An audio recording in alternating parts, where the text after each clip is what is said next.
لە 8 ساڵ 10 ساڵی ڕابردوودا خەڵک هاوارەکە ئێمە هاوارەکەین کاکە ئەم سیاسەتی نەوتە سیاسەتێکی سەقەتە خەڵک قوربانیەدا ئەوەی قوربانی ئەدا خەڵکە تۆ پێ دوایە بەرپرسێک لە هەرێمی کوردستان زیانی ئابووری پێ بگات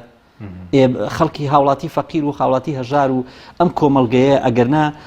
سیاسەتی سەقەتی نەود نەبوایە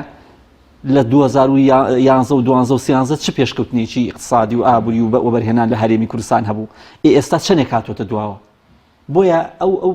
ئەوەی کە هەیە یعنی بەڕاستی سیاسەکانی هەرێمی کوردستان دەرکەوت ئەمانە بە ڕەدڵفعل و بە عەقڵێتێکی تەسکی حیزبایەتیەوە سیاسەتەکەن سیاسەتی نەوتی و چ سیاسەتی ئەوەی دیکەش ئەوەتە تەنها لەسەر پۆستی سەرۆکۆمان خەریکە لایەکی کوردستان هەرە دۆڕێنن ئەوە نەوتیان دۆڕان ئەوە ڕەنبێ سیاسەتەکەش بدۆڕێنن لە بەردا جا لەبەرەوە ئەمە نەک جێگای دڵخۆشی نییە بۆ ئەوەی کە ئەو بڕیارە یعنی ئەو مەبەستم خودی بڕیارەکە نییە من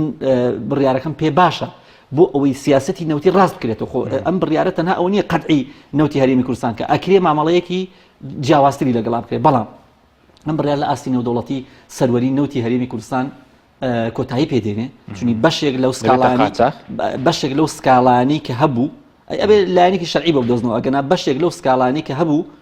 کە لە حکومەتیان نەبردەوە ئەوەشی برایەوە ئەو هیچ ئەوەی نەبرایەوە ئەوە بوو کە بۆیان یەکلا ناکرایەوە نەوتی هەرێمی کوردستان سەروەری هەیە یان نە ئێستا دەرکەوت نەوتی هەرێمی کوردستان سەروەری نییە بۆیە بەڵێ ئەمە کاریگەری ئەبێت لەسەر فرۆشی نەوت لە ئاستی نێودەوڵەتی چونی بەشێک لە وڵاتانی ئێکرن بە حەزەرەوە کڕیوانە سەیری وڵاتەکان کە ئیسپانیا ئیتالیا ئیسرائیل پورتوگال هەموو وڵاتانن کە جۆرێک لە مافیایی و جۆرێک لە هینی تێدا جا لەبەرەوە ئەوەی کە کراوە ئەم بڕیارە ئەبوو زووتر بدرایە بۆ ئەوەی کە خەڵکی کوردستان ئەوەنە دیکە قوربانی نەدایە بەڵام ئێستاش ئەم بڕیارە کە دراوە دەتوانرێت بە شێوازێکی ئاقلانە مامەڵی لەگەڵا چۆن ئاقلانەکە چییە؟ ئەزانی ئەم نەوتە تۆ سیرکە ساڵی ڕابردوو گفتوگۆی زۆر کرا لەسەر یاسای بودجە لە بڕگەی جیم مادەی 11 بڕگەی جیم باسی ئەوە کات کە نەوت لە ڕێی سۆمۆ بفرۆشرێ بۆچی لەبەر ئەوەی کە لە ڕێی سۆمۆ بفرۆشە کرێی بۆری هەرزانترە لە ڕێی سۆمۆ بفرۆشە $10 کەمتر نادەی تۆ سیرکە بەس نەوتی هەرێم ئەو 450,000 کە من ئاماژەم پێکرد $10 کەمتر لە نەوتی عێراق جیهانە فرۆشتەوە نییە باشە بەس ئەو لێک دەوە مانگی نزیکی 130 ملیۆن دۆلارەکە بەس لە زیانی ئەو $10 بڕۆ لێکی دەوە جا لەبەرەوە حکوومەتی هەرێمی کوردستان زیانێکی گەورەی لە خۆی داوە زیانی تۆ سیرکە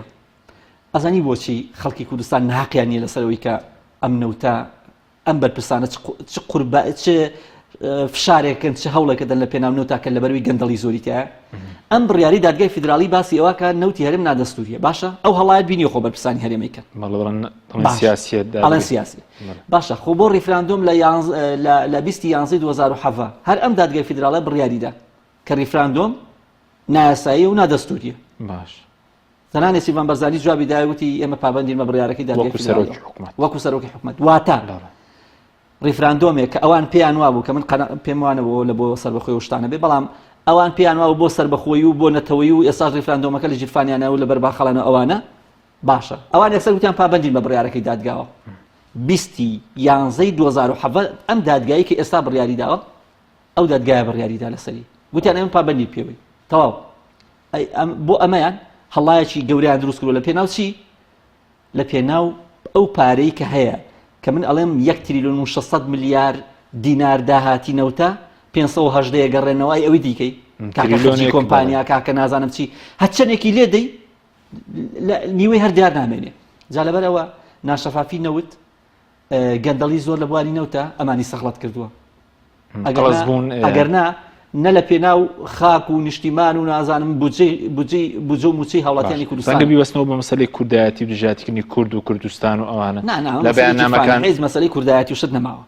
ها مەسەلەی کوردایەتی و شتان نەماوە مەسەلە ژیرفان و مەسەلە پۆستە ئەگەرنا مەسەلە کوردایەتی بێ پۆستێکی سەرۆکۆمار بینیوتە چی لەسەرەکەن ئەوەتە ئەوە لایەکی سیاسەتی نەوتی خۆ ئەوە سیاسەتی نەوتی خۆیان لەسەردانە ئەوە دۆڕان و براوەی ئەم دوو حیزبە بینیوتە چیەکەن لەسەری لەسەر پۆستێکی سەرۆکۆماری عێراق ئەمان لاکو باسی نەتەوایەتی شەر لەسەر عێراقی بوونە واللهی ئەزانی ئەمان نە عێراقی بوو نەزانن نە کوردایەتی بوو نەزانن نە مەسەلەی کورد و نە مەسەلەی نەتەوایەتی و ئەمانە نییە سیرکە ڕێکەوتنی کە بۆ یەکێتی و پارتی لە لای من وەگێک وایە یعنی لە بیرکردنەوەی لە بواری نەوت تەبعاً یەکێتی شەر وەکو پارتی سودمەند بووە لە بواری نەوت مانگانە 30 ملیۆن دلاری لە پشتی نەوت وەرگرتووە 20 ملیۆن دلاری وەرگرتووە ئەوەی وەرگرتووە تۆ سیرکە چی دەکەن یعنی ئەو ڕێکەوتنی نێوان بارزانی سەدرت بینی ئێمە کە بڵاوکردەوە باشە لەو ڕێکەوتنەدا بە یەک حرف ناوی کوردیتیانە یەک حرف یەک گوشە ناوی کوردیتیانە چ جای پێشمەرگە چ جای نازانچی بە یەک حرف با بە هەمووی لەسەر پۆستە دابەشکردنی پۆستەکانی بەغا دابەش باشە ئێستا لەسەر پۆستی جێگیری سەرۆکی پەرلەمانی عێراق پارتی ئامادەیە سازشکا بۆ نمونە بابیدا بە یەکگرتو بابیدا بە کۆمەڵی ئیسلامی بابیدا بە نەوەی نوێ ئامادەیە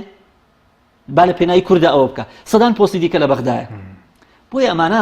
شەڕی کوردایەتی ئەو شتانە بە خەڵکی نەفرۆشنەوە ئەوەی کە کوردایەتیەکی ڕەسەنی مابێ ئەوەی کە نیشتیمانەکەی خۆش ئەو خەڵکە ڕەشوڕوتەیە ئەوەی دیکە ئامادەیە نیشتیمانەکەی خۆی بفرۆشێ لە پێناو نەوتە کاکە جەندەرمەی تورکیا نەهاتۆتە ناو لە 32 مەقڕیانە 32 بارەگانی 32 بنکەی سەربازیان نیە لە هەرێمی کوردستانە بۆ چییە بۆ پارێزگاریکردن لە نەوت و لە دەسەڵاتینە وە نییە جا لەبەر ئەوەی کە ئەمانە ئەسڵەن ئینتیمای نیشتیمانیان هەیە